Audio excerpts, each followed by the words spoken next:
أعوذ بالله من الشيطان الرجيم. بسم الله الرحمن الرحيم. الحمد لله رب العالمين، وصلى الله على سيدنا ونبينا أبي القاسم المصطفى محمد وعلى أهل بيته الطيبين الطاهرين، ولا سيما بقية الله في الأرضين وحجته في العالمين، واللعن على أعدائهم من الآن إلى أبد الآبدين۔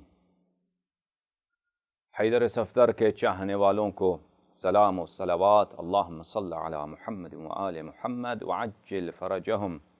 اہل بیت اطہار علیہم الصلاۃ والسلام کے مبغضین اور ان کے فضائل کے منکرین پر خدا کے بے شمار لعائن ہوں۔ اللہم صل علی محمد و آل محمد وعجل فرجہم والعن اعداءہم۔ نماز تراویح کے متعلق گفتگو جاری ہے۔ ابھی بحث صرف ابتدا میں ہے اور مقدمات میں ہے۔ اس سے پہلے کہ ہم ثابت کریں کہ تراویح ایک بدعت ہے اور اس بدعت کا تأسیس کرنے والا اور ابتدا کرنے والا عمر ابن خطاب ہے، اور اس سے پہلے کہ ہم ان تمام ادعاؤں کو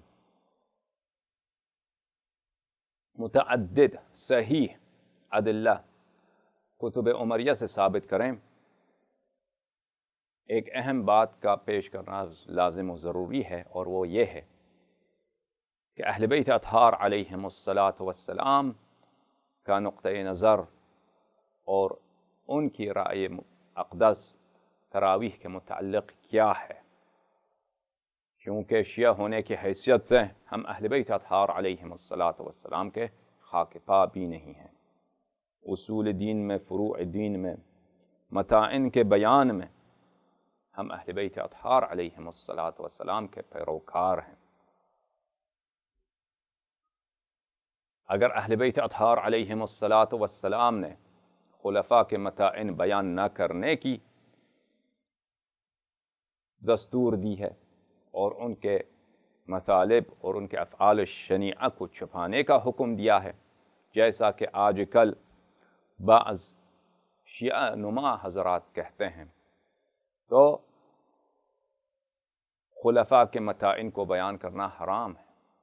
لیکن اگر اہل بیت اطہار علیہم الصلاۃ والسلام نے خلفاء کے متائن بیان کیے ہیں اور یہ ان کی سنت ہے، اور شیعہ علماء نے یہ مطالب اہل بیت اطہار علیہم الصلاۃ والسلام سے تعلیم حاصل کی ہے، تو متائن خلفاء بیان کرنا یہ خداوند متعال کی عبادت ہے، یہ اہل بیت اطہار علیہم الصلاۃ والسلام کی اتباع ہے۔ اس میں تشیع کا احیاء ہے، اور اس میں مذہب کا بقا ہے، اور اس میں حضرت صدیقہ طاہرہ فاطمۃ الزہرا سلام اللہ علیہا اللہم صل علی محمد و آل محمد وعجل فرجہم الشریف کے قلب اقدس کی رضا ہے۔ اللہم صل علی محمد و آل محمد۔ آپ کی خدمت میں میرے معزز ناظرین، سب سے پہلے اس بات کو پیش کریں کہ تراویح نافلے کو جماعت کے ساتھ ادا کرنا ہے۔ نافلے کے ہم منکر نہیں ہیں کہ نماز مستحب ادا نہ کیا جائے۔ نافلہ یعنی نماز مستحب، وہ نماز جو واجب نہیں ہے لیکن اس کو بجا لانا، اس میں اجر و ثواب ہے۔ بالخصوص ماہ مبارک رمضان میں نماز جتنا ہی زیادہ ادا کیا جائے اتنا ہی بہتر ہے۔ عمری حضرات کے نزدیک رسول اللہ صلی اللہ علیہ وآلہ وسلم عائشہ کے قول کے مطابق رمضان میں زیادہ نماز نہیں پڑھتے تھے، لیکن یہ ہمارے نزدیک ایک جھوٹی حدیث ہے۔ ہمارے نزدیک رسول اللہ صلی اللہ علیہ وآلہ وسلم ماہ مبارک رمضان میں بہت زیادہ نماز پڑھتے تھے سال کے دوسرے مہینوں کے مقابلے میں۔ بہرحال ملاحظہ فرمائیے کہ اہل بیت اطہار علیہم الصلاۃ والسلام ماہ رمضان میں نوافل کے متعلق کیا فرماتے ہیں، اور اس کے بعد نافلے کو جماعت کے ساتھ ادا کرنا، یعنی نماز تراویح کو اہل بیت اطہار علیہم الصلاۃ والسلام لعنت و بدعت سمجھتے ہیں۔ ان دو باتوں کو آپ کی خدمت میں پیش کرتے ہیں۔ معزز ناظرین، یہ کتاب ہے الفروع من الکافی للکلینی رحمہ اللہ، الجزء الرابع، چوتھی جز ہے اس فروع کافی کی، جو دارالکتب اسلامیہ کی چھپی ہوئی کتاب ہے۔ اس کتاب میں میرے معزز ناظرین ملاحظہ فرمائیے صفحہ نمبر 67 پر کتاب الصیام، یہ کتاب الصیام ہے، صفحہ نمبر 67 پر حدیث نمبر 4 فارسی میں 4 بولتے ہیں تو ہمیں عادت ہوگی. حدیث نمبر 4 ان مولانا ابی جعفر علیہ السلام، ہمارے آقا ہمارے مالک مطلق حضرت امام باقر علوم النبیین سلام اللہ علیہ فرماتے ہیں کہ رسول اللہ صلی اللہ علیہ وآلہ وسلم نے شعبان المبارک کے آخری جمعے میں لوگوں کو خطبہ ادا فرمایا، اور اس خطبے میں حمد و ثناء الہی کے بعد اس طرح خطاب فرمایا: ایھا الناس انہ قد اضلکم شہر فیہ لیلۃ خیر من الف شہر وہو شہر رمضان. اے لوگو جان لو، پہچان لو، خبردار رہو کہ ایک ایسا مہینہ آپ کے قریب آپ پہنچا ہے جس کی ایک رات 1000 مہینوں سے بہتر ہے. ایک رات 1000 مہینوں سے بہتر ہے، اور وہ ماہ مبارک رمضان ہے. رسول اللہ صلی اللہ علیہ وآلہ وسلم نے فرمایا: فرض اللہ صیامہ وجعل قیام لیلۃ فیہ بتطوع صلاة کتطوع صلاة 70 لیلہ فیما سواہ من الشہور. فرمایا کہ خداوند متعال نے ماہ مبارک رمضان کے روزے کو واجب اور فرض قرار دیا ہے، اور پروردگار عالم نے رمضان کی ایک رات میں انسان عبادت کرے اور نماز ادا کرے، قیام کرے. قیام کا مطلب ہے نماز ادا کرنا. نماز مستحبی، تطوع، نماز مستحب، نماز نافلہ ادا کرے تو اس کا ثواب ہے 70 لیلۃ فیما سواہ من الشہور. اس کا ثواب ہے 70 راتیں جو دوسری ماہوں میں ادا کیا جائیں. یعنی آپ ذی الحجہ مثلا عبادت کریں، یا ماہ سفر کی بات کریں، یا دوسری ماہوں کی بات کریں، ان میں اگر آپ عبادت کریں خداوند متعال کی ساری رات، 70 رات ملائیں تو وہ ایک رمضان کی ایک رات کے نماز مستحبی کے برابر ہے. تو یہ اتنی تاکید ہے. اور اسی کتاب میں میرے معزز ناظرین ملاحظہ فرمائیے، الفروع من الکافی صفحہ نمبر 154 میں کتاب الصیام میں باب ما یزاد من الصلاة فی شہر رمضان، اس باب میں ابو بصیر روایت فرماتے ہیں حضرت قرآن ناطق بحر حقائق امام جعفر الصادق علیہ السلام سے کہ انہوں نے فرمایا: لشہر رمضان حرمت وحق لا یشبہہ شیء من الشہور. ماہ مبارک رمضان کی ایک ایسی حرمت ہے، ایسے احترام ہے، ایک ایسی برکت ہے اور ایسی شرف ہے، اور ماہ مبارک رمضان کا ایک ایسا حق ہے کہ وہ اس جیسا کوئی اور مہینہ سال میں جو 12 مہینے ہیں اس میں کوئی اور مہینہ ماہ مبارک رمضان جیسا نہیں ہے.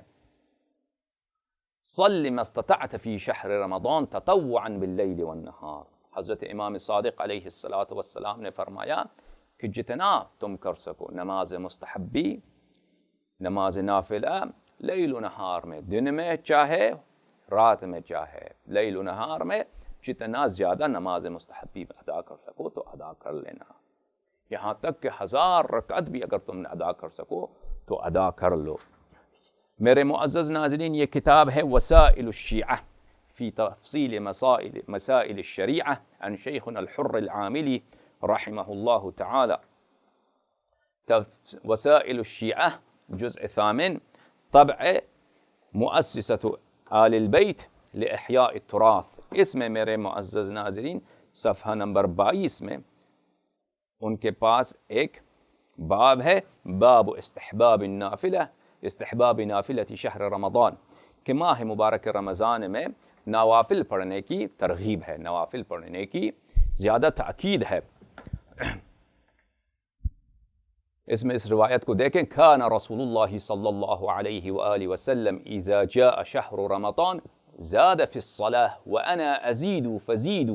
حضرت قرآن ناطق بحر حقائق امام جعفر الصادق سلام اللہ علیہ وروح لہ الفدا، ہمارے مالک امام صادق علیہ السلام فرماتے ہیں کہ ماہ رمضان جب آ پہنچتا تو ہمارے آقا رسول اللہ صلی اللہ علیہ وآلہ وسلم نماز سال کے دوسرے ماہوں کے مقابلے میں زیادہ پڑھتے تھے. اسی طرح میں بھی ماہ مبارک رمضان میں نماز عام ماہوں کے مقابلے میں زیادہ ادا کرتا ہوں. آپ بھی زیادہ ادا کیا کریں. اور اس کے یہ ایک احادیث ہیں یہاں پر.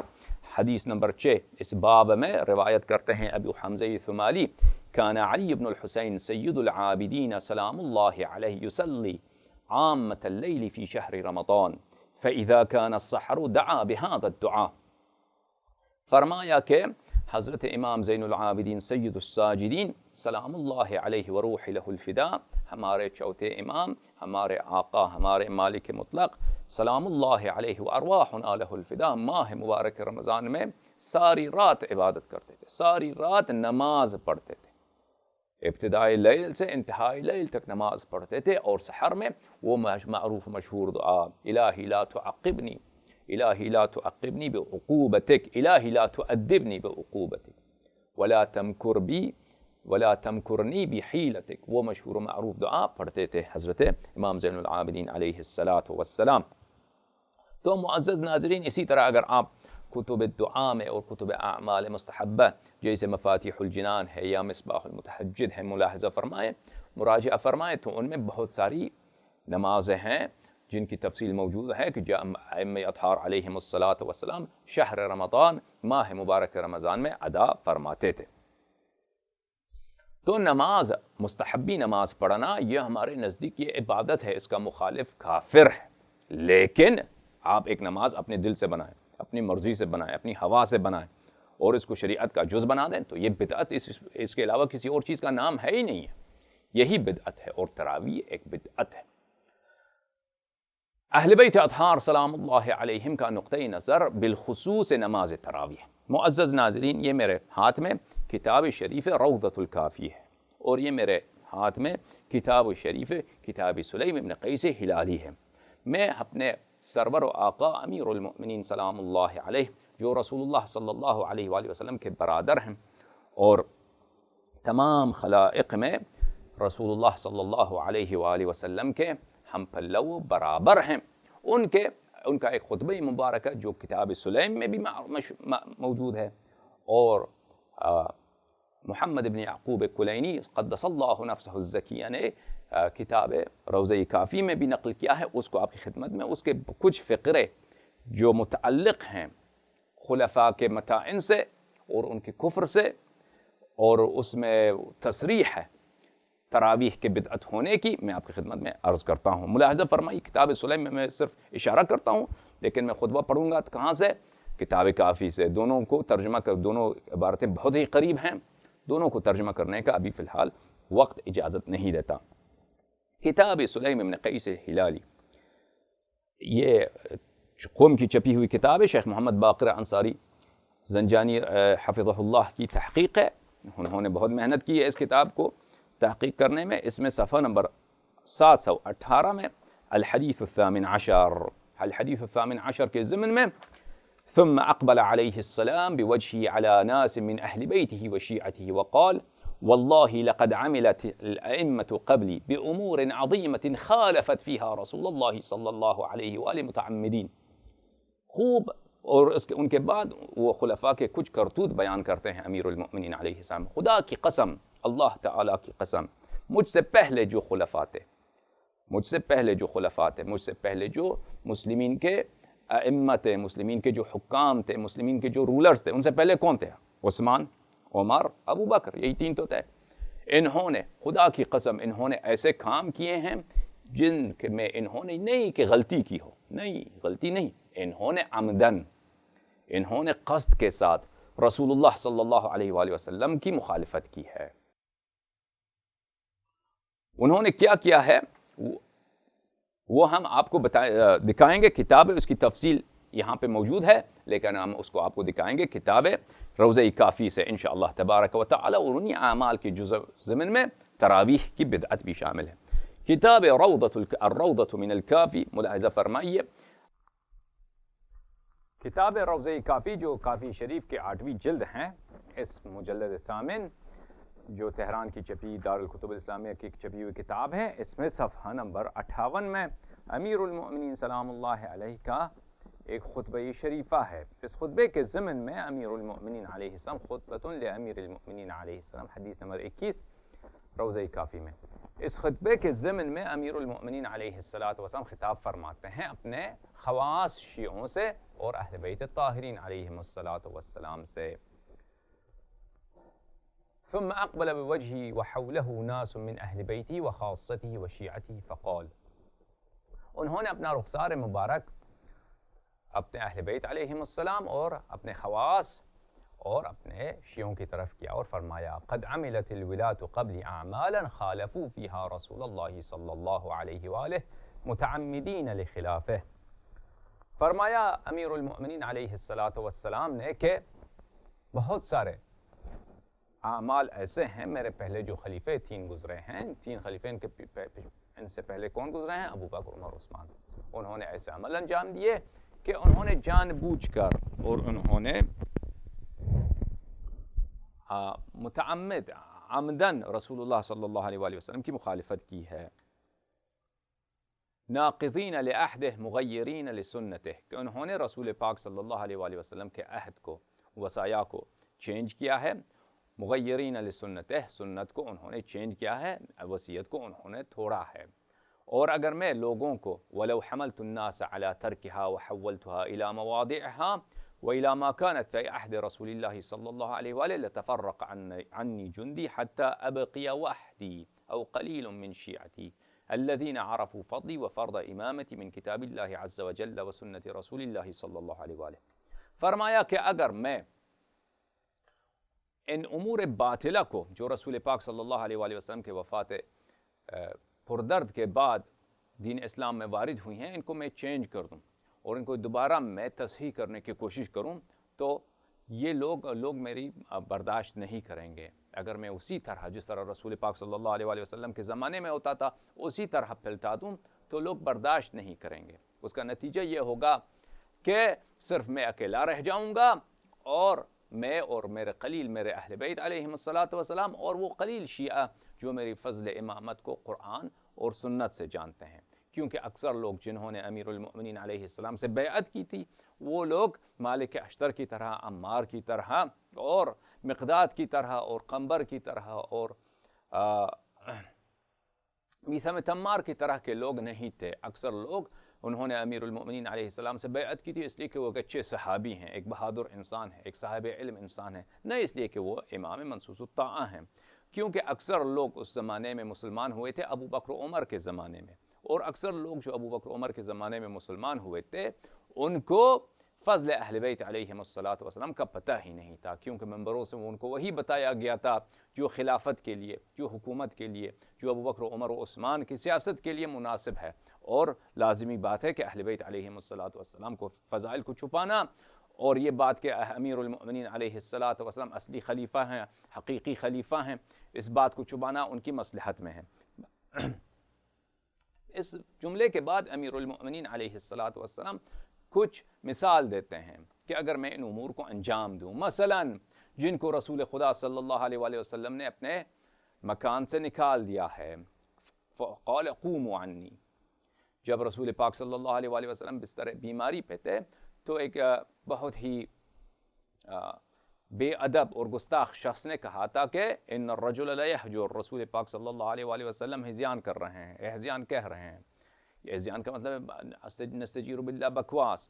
تو رسول اللہ صلی اللہ علیہ وآلہ وسلم ان جملہ صحابیوں کو نکال دیا تھا اور بعد میں انہی دونوں کو رسول پاک صلی اللہ علیہ وآلہ وسلم کے مزار اقدس کے ساتھ ہی ان کے جوار بارگاہ میں دفن کیا گیا تھا. تو فرمایا کہ اگر میں جن کو رسول پاک صلی اللہ علیہ وآلہ وسلم نے اپنے پاک سے نکالا ہے، میں ان کو لوگوں نے ان کو دوبارہ مسجد میں داخل کیا ہے، میں اگر ان کو نکال دوں تو لوگ برداشت نہیں کریں گے، بغاوت ہوگی. اسی طرح فرمایا کہ اگر میں مقام ابراہیم علیہ السلام کو، جو عمر نے اس مقام ابراہیم جو کعبہ مشرفہ کے ساتھ ہے اس کو ہٹا دیا تھا، اس کو میں دوبارہ اس کی مقام پہ لاؤں تو لوگ برداشت نہیں کریں گے. پہلے جو طواف کا حصہ تھا چھوٹا تھا تو عمر نے اس کو مقام ابراہیم علیہ السلام کو اس کے اصلی مقام سے ہٹا دیا تھا.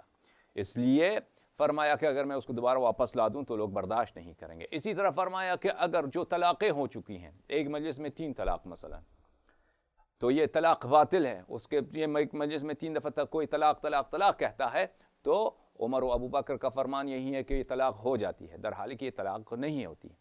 لیکن انہوں نے یہ اسلام میں یہ بدعت داخل کی کہ طلاق ہو جاتی ہے، پھر اس عورت کی کسی دوسرے مرد سے شادی کراتے ہیں. تو یہ طلاق باطل ہے، بلکہ وہ عورت ابھی تک اپنے شوہر ہی کے نکاح میں باقی ہے، تو اگر امیر المؤمنین علیہ السلام فرماتے ہیں کہ اگر میں چاہوں کہ میں ان خواتین کو دوبارہ مسترد کر دوں ان کے مردوں کی طرف، اور وہ جن حضرات نے ان سے دوبارہ شادی کی ہے ان کے نکاح کو میں باطل اعلان کر دوں، تو کہاں لوگ میری بات مانیں گے؟ لوگ میرے خلاف بغاوت کریں گے۔ اسی طرح جو باغات ہیں رسول اللہ صلی اللہ علیہ وآلہ وسلم کے، جو اہل بیت علیہ السلام کے لیے تھیں، تو ان کو اگر میں لوٹا دوں تو اسی طرح میرے خلاف بغاوت ہوگی۔ بہت سارے مثال دیتے ہیں اس مقام پر، کہ میں اس سے پہلے کہ میں خطبہ مبارکہ کو مزید پڑھوں اور اس میں تراویح کا بھی ذکر ہے، میں ایک روایت آپ کی خدمت میں پیش کرنا چاہتا ہوں کتاب بخاری سے۔ یہ ہے کتاب بخاری، معزز ناظرین ملاحظہ فرمائیے، بخاری طبع دار احیاء التراث العربی، جو سنہ 1422 میں دار احیاء التراث العربی بیروت لبنان میں یہ کتاب چھپی ہے۔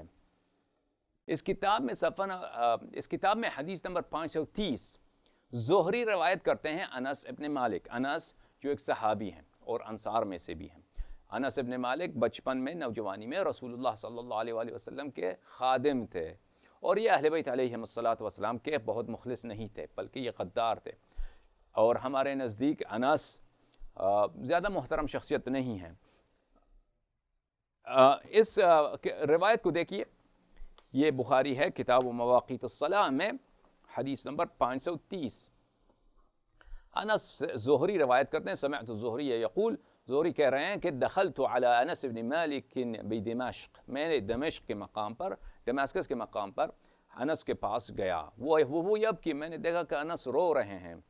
قلت ما یبکیک، میں نے کہا کیوں رو رہے ہو انس؟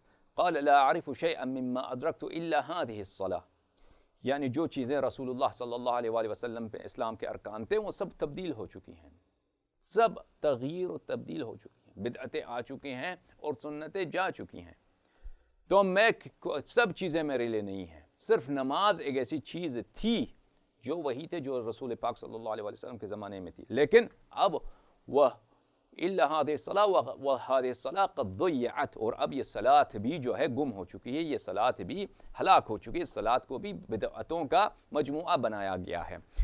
اس روایت کو دیکھیے، بخاری اردو ٹرانسلیشن کے ساتھ جو بخاری ہے، ادارہ اسلامیات پاکستان کی چھپی ہوئی کتاب بخاری، چھاپے ادارہ اسلامیات لاہور کراچی پاکستان میں، اور اس کے مترجم کے یہ ایک حضرات ہیں، کتاب چھپی ادارہ اسلامیات بک سیلرز اینڈ ایکسپورٹرز میں۔ اچھا، اس کتاب میں معزز ناظرین ملاحظہ فرمائیے، بخاری صفحہ نمبر 316، حدیث رقم ملاحظہ فرمائیے 502۔ عمر ابن زرارہ، عبد الواحد ابن واصل، ابو عبیدہ، حداد عبد العزیز کے بھائی عثمان ابن ابی راود زہری سے روایت کرتے ہیں کہ میں دمشق میں انس ابن مالک کے پاس گیا اور وہ رو رہے تھے، میں نے کہا کہ خیر ہے، آپ کیوں رو رہے ہیں؟ فرمایا کہ جو باتیں میں نے رسول خدا صلی اللہ علیہ وآلہ وسلم کے زمانے میں دیکھی ہیں، اب ان میں سے کوئی بات نہیں پاتا، یعنی جو چیزیں، جو روایات، جو اعمال اور جو قوانین اسلام رسول اللہ صلی اللہ علیہ وآلہ وسلم کے زمانے میں تھی، اب میں ان میں سے کسی کو نہیں پاتا، I don't find anything، اب میں ان میں سے کسی کو نہیں پاتا، سب چیزیں چینج ہو چکی ہیں، صرف ایک نماز ہے، لیکن اگر دیکھا جائے تو وہ بھی ضائع ہو چکی ہے۔ ابو بکر ابن خلف نے کہا کہ مجھ سے محمد ابن بکر برسانی نے بیان کیا کہ مجھ سے عثمان ابن ابی راود نے اسی طرح بیان کیا۔ بہرحال آپ نے دیکھا کہ سب یعنی بدعتیں بہت زیادہ ہیں، اور امیر المؤمنین علیہ السلام بھی خطبہ مبارکہ جو کتاب روضہ کافی اور اسی طرح کتاب سلیم میں ہے، اسی امور کی طرف اشارہ فرما رہے ہیں۔ اچھا، ان امور کے ذکر کرنے کے بعد امیر المؤمنین علیہ السلام فرما رہے ہیں کہ مثلا اب شراب کی اجازت ہے، مثلا نبیذ اجازت ہے نبیذ پینے کی، ادرحا، لیکن نبیذ الکحالک بیوریج ہے، نبیذ مسکر ہے، وَكُلُّ مُسْكِرٍ خَمْرٌ، رسول اللہ صلی اللہ علیہ وآلہ وسلم کا فرمان ہے، لیکن اس کے باوجود بہت سارے عمری تابعین اور صحابہ نبیذ پیتے تھے، اور متعتین کو حرام قرار دیا گیا ہے، اور اسی طرح بہت سارے مثال دیتے ہیں امیر المؤمنین علیہ السلام۔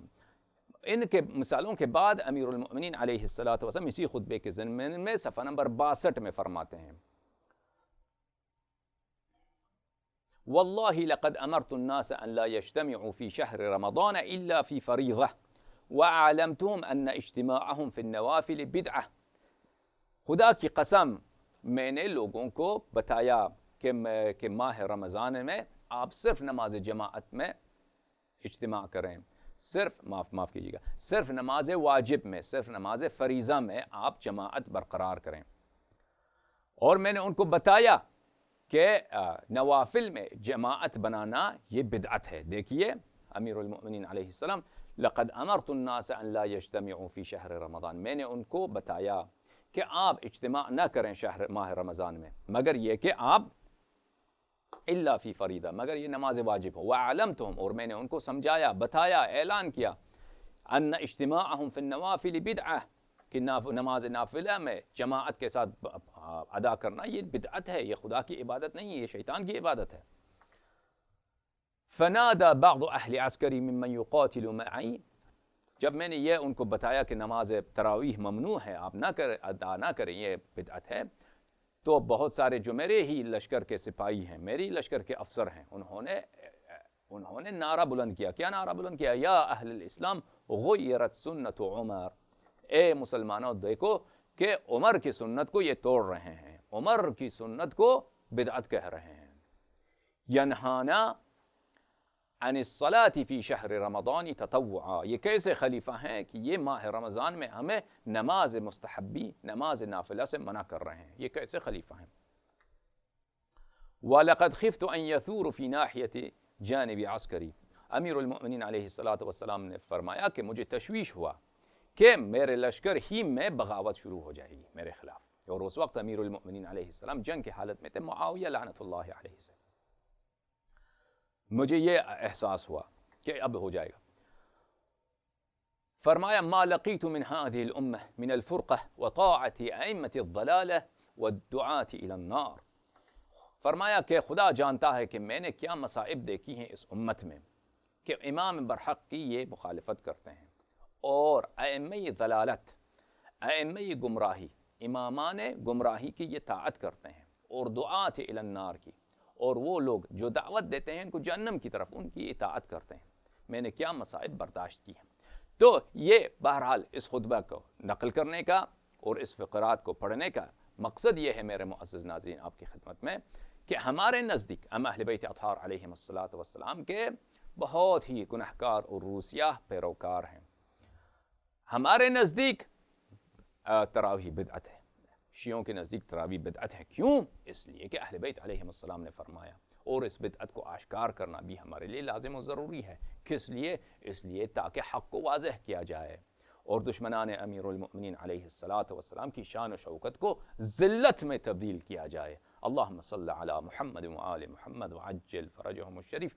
انشاءاللہ تبارک و تعالی ایک سوال پیدا ہوتا ہے یہاں پر میرے معزز ناظرین، کہ اگر کوئی کہے کہ امیر المؤمنین علیہ السلام تو بہت بہادر شخصیت ہیں، اگر کوئی ان کے لشکر میں کوئی کہہ بھی دے کہ آپ ہمیں نماز تراویح سے منع کر رہے ہیں اور اس کو بدعت کہہ رہے ہیں، تو امیر المؤمنین علیہ السلام ایک ایسی شخصیت سے ہیں کہ کسی سے ڈرتے نہیں ہیں.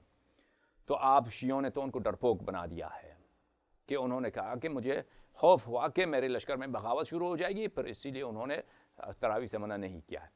تو اس کا جواب کیا ہے؟ اس کا جواب انشاءاللہ نیکسٹ ایپیسوڈ میں یہ حقیر آپ کی خدمت میں پیش کرے گا. اللہم صل علی محمد وآل محمد وعجل فرجہم.